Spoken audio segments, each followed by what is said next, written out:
Salut les gens, c'est Starplu. Aujourd'hui on se retrouve pour une nouvelle vidéo et encore une fois ce sera une vidéo axée découverte des mécaniques sur Infinity. Et aujourd'hui on va s'attaquer au concept de défense. Alors comme on l'a vu dans les vidéos sur les Rambo, il est possible d'utiliser plusieurs ordres sur une seule figurine afin d'effectuer plusieurs actions d'affilée, vous permettant théoriquement d'aller jusqu'à la zone de déploiement adverse pour tuer tout le monde. Cette mécanique peut donner l'impression d'un jeu déséquilibré. Mais en fait non, bien sûr, cette mécanique très originale dans le monde du wargame est équilibrée à Infinity par une autre mécanique très originale qui est la mécanique de l'ordre de réaction automatique, ce qu'on appelle aura. Cette mécanique, comme son nom l'indique, va potentiellement vous permettre de faire agir un ou plusieurs troupiers à chaque action de votre adversaire. Mais pour que ceci soit possible, il faut que votre troupier remplisse certaines conditions. Mettre vos troupiers dans les bonnes conditions pour qu'ils puissent agir en aura, c'est ce qu'on appelle à Infinity la défense.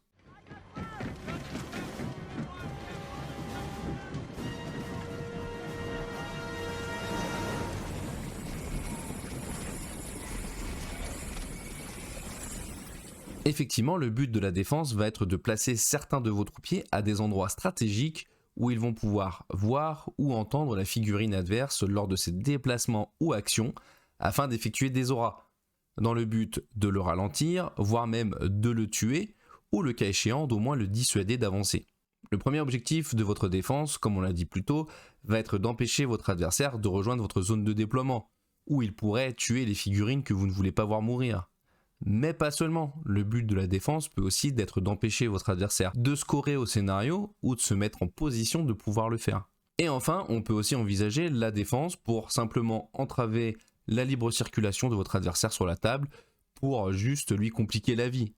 Et à Infinity, lui compliquer la vie, ça peut vouloir dire lui faire perdre des précieux ordres. Alors un peu comme toutes les figurines à Infinity, vos figurines destinées à jouer en défense vont être des consommables. Il faut donc partir du principe que vos figurines de défense vont mourir. Le but va juste être de les amortir au mieux en faisant payer le plus cher possible leur mort à votre adversaire, en lui faisant dépenser un maximum d'ordre. Cela implique que ces pièces de défense sont des profils qui ont été intégrés à votre liste pour tenir ce rôle. Ça veut dire qu'il faut s'assurer de ne pas avoir besoin de ces pièces pendant votre tour actif, mais aussi de ne pas avoir besoin de ces ordres lors de votre tour. Ça se traduit souvent par le fait de regrouper ces pièces de défense dans le groupe secondaire, là où leur perte n'impactera pas le pool d'ordre de vos figurines offensives, qui seront, elles, dans votre groupe principal. Attention, ça veut dire que les autres figurines qui ne sont pas dédiées à une utilisation en aura doivent être bien cachées pour ne pas donner des cibles faciles à votre adversaire. Comme pour les Rambo, la défense est un vaste sujet, il y a énormément de moyens de défendre et comme pour les Rambo, chaque type de défense a ses forces et ses faiblesses. La première catégorie dont on va parler, ça va être la plus facile et la plus intuitive à appréhender pour un débutant, c'est la catégorie de défense à distance.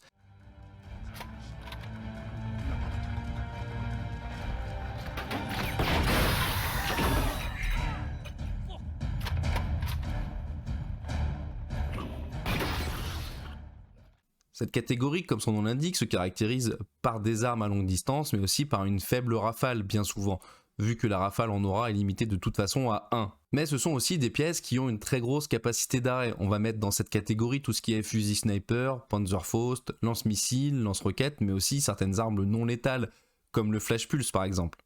Le point fort de ces catégories, c'est justement leur grosse capacité d'arrêt, ce qui va faire qu'il est quasiment impossible de les ignorer, que l'on soit une warband, une îlot, un tag ou une fireteam.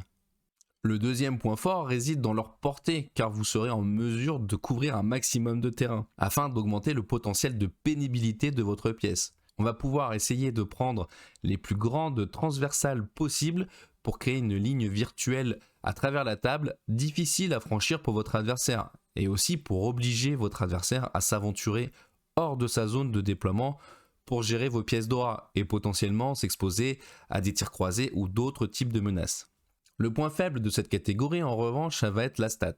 Et effectivement, votre adversaire viendra très souvent vous opposer un profil avec une très grosse rafale, comme une figurine équipée d'une HMG par exemple, alors que vous n'aurez qu'une rafale de 1 la plupart du temps. Votre but avec cette catégorie va donc être de minimiser cet écart de stats. Et pour ce faire, il existe plusieurs méthodes. Alors je ne vais pas toutes les citer, mais je peux vous en donner quelques-unes. La première méthode qui semble évidente mais que beaucoup de joueurs négligent, c'est le déploiement. N'hésitez pas à prendre le temps au déploiement pour poser vos pièces d'aura. Vérifiez les lignes de vue, les endroits par où peut arriver votre adversaire. Il va aussi falloir s'assurer que les zones de la table où vous gênez votre adversaire et où il va probablement venir chercher l'opposition sont des zones qui sont à votre avantage niveau portée. Il va falloir bien évidemment aussi se mettre à couvert, c'est primordial, s'assurer le +3 de portée et le -3 de couvert pour votre adversaire, c'est la base pour ce genre de pièces. Et ensuite, le mieux va être de pouvoir se mettre à un endroit où il est possible de se coucher à couvert total si jamais vous venez à être blessé ou inconscient. Derrière un muret par exemple, afin d'empêcher votre adversaire de vous achever au tir, pour pouvoir vous soigner pendant votre tour actif et faire revenir votre pièce d'aura le tour suivant. Deuxième méthode, il va s'agir d'infliger des malus à votre adversaire. Bien souvent, il va s'agir d'un mimétisme. On va par exemple pouvoir parler de Armand le Muet, très bon sniper avec mimétisme -6 qui va vraiment être une plaie à gérer pour votre adversaire s'il n'a pas une arme avec une très bonne rafale et un VMS2.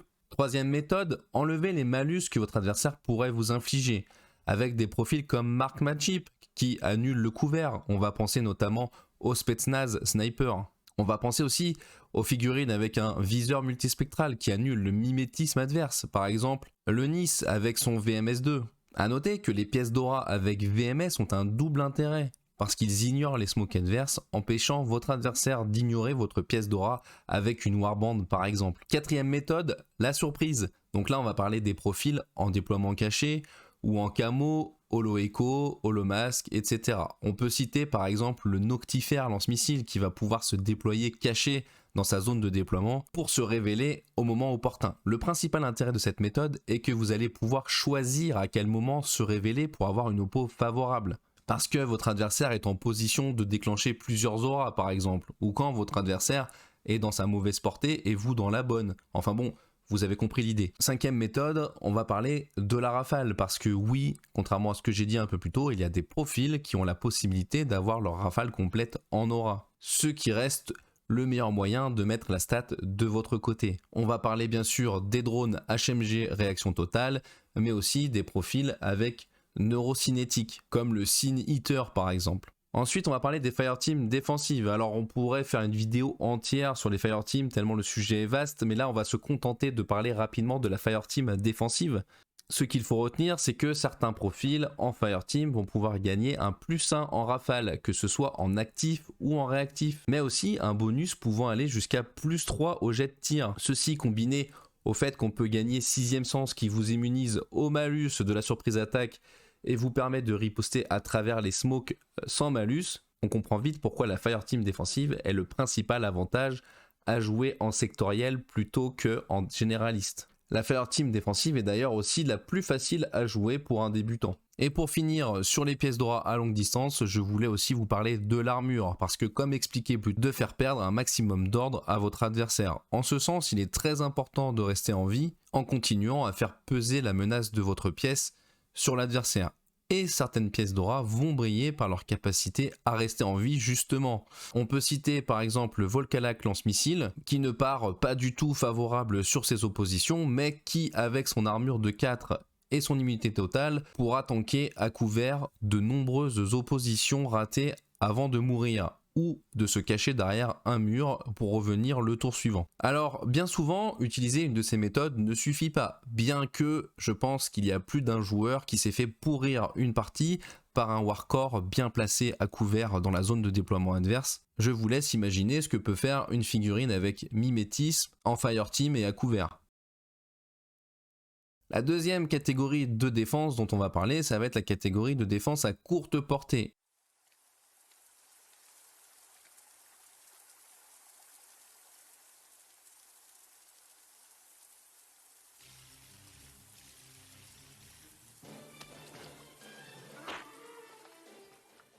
Il va s'agir de figurines équipées de fusils à pompe, de chain rifle ou de déployables genre Crazy Koala ou Mine. On peut aussi même ajouter à cette catégorie les figurines équipées de grenades, voire même de grenades fumigènes. La principale utilisation de ce type de défense va se faire en milieu de table avec des troupes infiltrées ou en déploiement avancé. Mais il ne faut pas négliger ce type de défense pour la zone de déploiement, pour ralentir un Rambo qui aurait réussi à traverser la table par exemple, ou pour gérer un parachutiste. Encore une fois, il va falloir utiliser le terrain pour bien se placer à des endroits où votre adversaire est susceptible de passer, tout en s'assurant d'être dans votre bonne portée, à l'angle d'un bâtiment par exemple, ou à la sortie d'une ruelle. Le gros point fort de cette défense, c'est que vous allez pouvoir casser les distances. Ça permet de prendre des oppos favorables avec un fusil à pompe par exemple, mais ça permet surtout l'utilisation de gabarits directs afin d'infliger des touches automatiques avec des chain rifles ou des mines par exemple. On citera une des meilleures références en la matière, le Moran, qui a la particularité de pouvoir avoir un fusil à pompe, un Crazy Koala et un répétiteur, qui permettra en plus de faire des auras de hacking. Tout ça déployable en milieu de table. Le gros point faible en revanche, c'est que ces figurines en milieu de table vont bien souvent avoir une espérance de vie très faible. Ce sont souvent des profils avec une armure assez faible et les armes à gabarit direct interdisent la possibilité de faire une oppo. Le but de ces pièces bien souvent va être de trade, c'est-à-dire sacrifier votre propre pièce pour emporter la figurine adverse. Ensuite on va parler de la troisième catégorie qui est le hacking.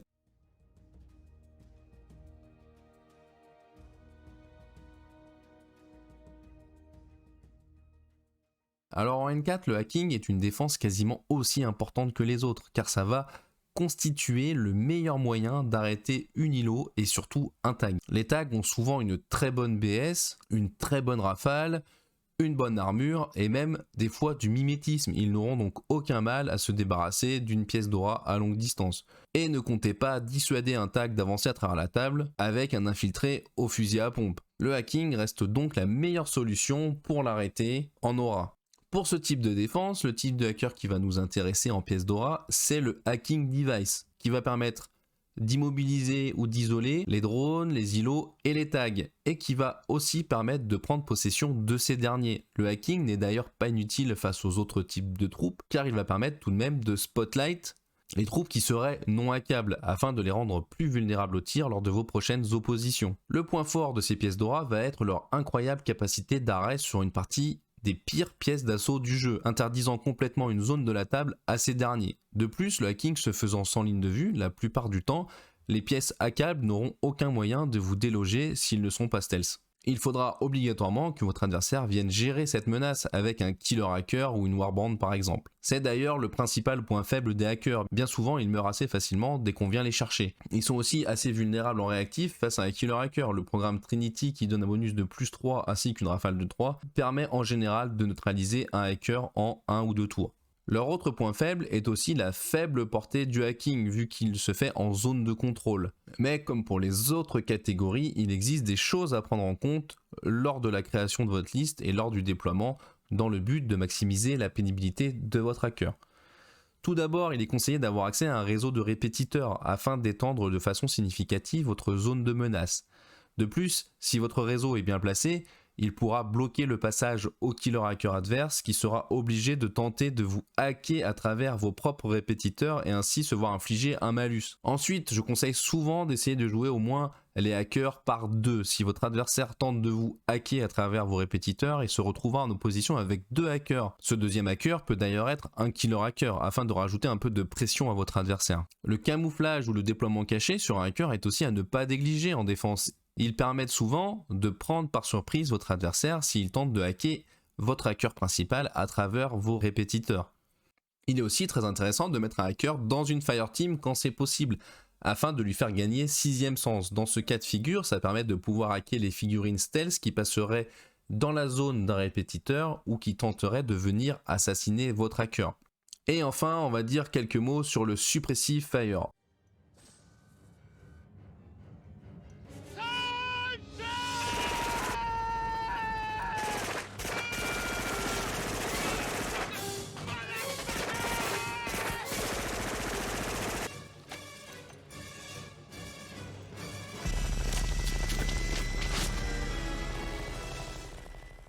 Même si ce n'est pas une catégorie de défense dans le sens strict du terme, vu que les figurines qui utilisent le Suppressive Fire sont rarement incluses dans les listes, dans cet unique but. Le Suppressifier permet de mettre certains de vos troupiers dans un état d'alerte où ils pourront, s'ils sont amenés à faire une aura, tirer en rafale de 3 en infligeant des malus à votre adversaire. C'est un type de défense à ne pas négliger, d'ailleurs il est fréquemment utilisé en partie. Il sert notamment à donner plus de chances de survie à une figurine qui serait en position de marquer des points de scénario. Mais c'est aussi très utile pour vos troupiers qui campent la zone de déploiement comme vos pom-poms ou vos soutiens par exemple. Ça peut ralentir un éventuel Rambo de fin de partie ou un parachutiste quand votre défense s'est émoussée au fil des tours. A noter que le Suppressifier est utilisable dès le début de la partie si vous le souhaitez, moyennant un pion de commandement. En conclusion, ce qu'il y a à retenir, c'est qu'il y a plusieurs types de défense et que pris indépendamment les unes des autres, aucune n'est réellement insurmontable pour votre adversaire. C'est pourquoi il est souvent préférable de les combiner entre elles pour réellement poser des problèmes à votre adversaire. Un sniper embusqué ne tiendra guère plus de 2 ordres face à une bonne HMG. Par contre, si la HMG qui cherche à prendre l'oppo se retrouve à la fois en opposition avec le sniper et votre camouflé qui est à côté qui se révèle avec un chain rifle, ça devient plus compliqué à gérer pour votre adversaire. Ou bien si un hacker vient à côté de votre tag qui est en Suppressifier pour en prendre possession ou forcer à reset, mais qu'il a la désagréable surprise de se retrouver en opposition avec un killer hacker qui était caché à côté, la situation devient plus complexe à gérer. Bref, le meilleur moyen de défendre Infinity est d'obliger votre adversaire à faire des choix, l'obliger de splitter sa rafale entre 2 cibles pénibles, l'obliger à choisir entre esquiver une mine ou prendre l'opposition, choisir entre un tir ou un reset. Bref, vous l'aurez compris, la défense est un vaste sujet très complexe et l'apprentissage pour arriver à mettre en place une défense efficace est très souvent long. Ceci dit, ne vous découragez pas. J'espère que cette vidéo vous aura permis d'y voir plus clair et vous aura aidé dans l'apprentissage et la maîtrise de ces techniques. N'hésitez pas à liker si ça vous a aidé. De plus, je suis actuellement en discussion avec des experts du jeu pour faire des vidéos qui rentrent plus dans les détails sur ces sujets. Alors n'hésitez pas à me mettre en commentaire les sujets qui vous intéressent. J'en profite aussi pour vous rappeler qu'en ce moment se déroule une Ligue Infinity sur Tabletop Simulator et que je stream toutes mes parties sur Twitch, alors n'hésitez pas à venir me voir. D'ailleurs je stream ce soir, si tout se passe bien, ma propre partie de Ligue contre Kobayashi Maru. Sur ce, j'espère que ça vous a plu et je vous dis à la prochaine.